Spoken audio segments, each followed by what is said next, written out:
The Fearless class was the first class of purpose-built amphibious assault ships built for the Royal Navy.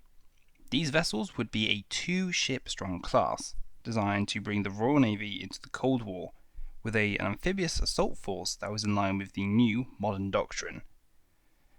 HMS Fearless and HMS Intrepid were to be 16,950 ton vessels, with a length of 158.5 metres, a beam of 24.4 metres, and a draft of 6.3 metres.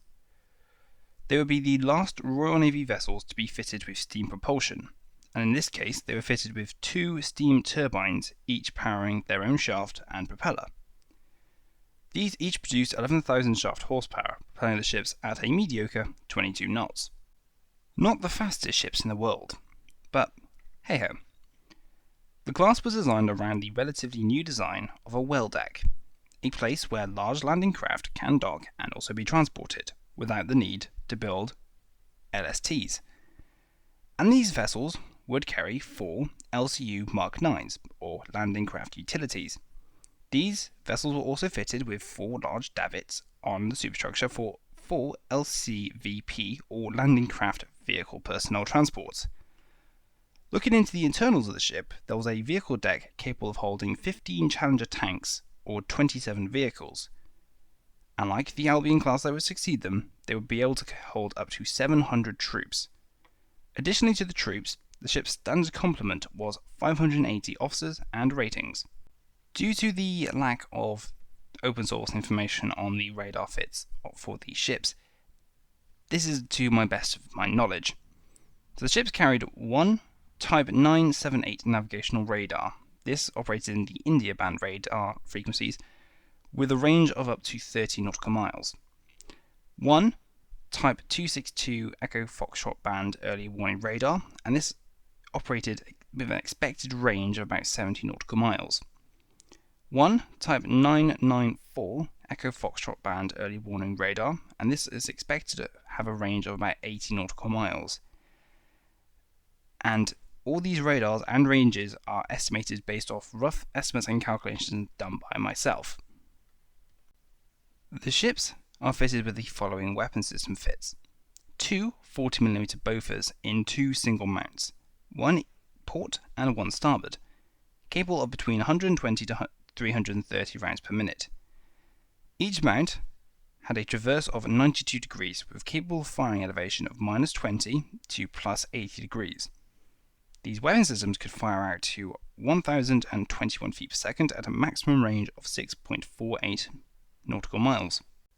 5 quad Seacat launchers with operational ranges between 500 to 5,000 plus meters. These weapons will fly at Mach 0.8, and they are also platform-controlled weapons. In the Royal Navy today, we actually have a saying for these weapons of how reliant they were when actually hitting the target, which is NEGAT, Seacat. 2 Phalanx close-in weapon systems were fitted after the Falklands War. These weapon systems have an estimated maximum range of 1.9 nautical miles, with a muzzle velocity of 1100 meters per second. Phalanx is able to traverse 150 degrees from the centerline, with a firing elevation of 80 degrees and a depression of -10 degrees. They have a rate of fire of 3,000 rounds per minute. These ships were laid down between July and December 1962, launched between 1963 and 1964, and both were commissioned between 1965 and 1967. They were commissioned into the Royal Navy's Cold War fleet, home-ported at Portsmouth Naval Base.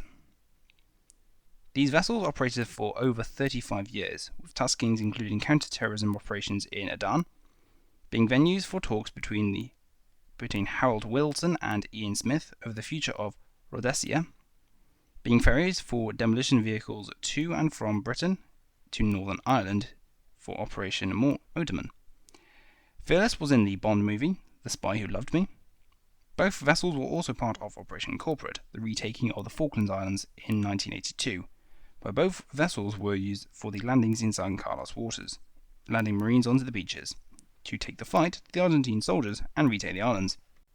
Intrepid took a few casualties during the conflict, and these were mainly the Royal Marines. At the end of the conflict, both vessels were used to imprison Argentine prisoners of war, and the surrender was signed on the deck of Intrepid. Both vessels would return to the UK after the war and participate in amphibious landing exercises, as well as supporting the initial sea training for officer cadets at the Britannia Royal Naval College. Fearless was intended to undertake Op Kipian over in the Gulf, but HMS Ocean, the helicopter carrier, took over the operation, leaving herself and Intrepid to undertake an amphibious exercise before they would be both decommissioned and sent to Fareham Creek in Portsmouth to await further disposal.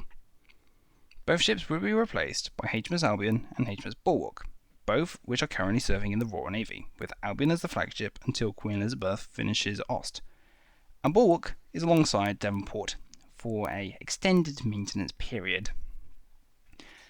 Current open source intelligence suggests that Fearless was sent to the scrapyard in Belgium in 2007, while Intrepid was sold for scrap and towed to Liverpool after a failed attempt to save her as an artificial wreck. Thank you very much for watching this video, everyone. I hope you learned something new today. If you have, please remember to like, comment, subscribe, and if you'd like to see more of what I do, you can follow the Discord channel to see what's coming up next. And if you really want to, you can also support me on Patreon if you really would like to. There's a few perks with that one. But, as always, take care, have a nice day, I shall see you soon.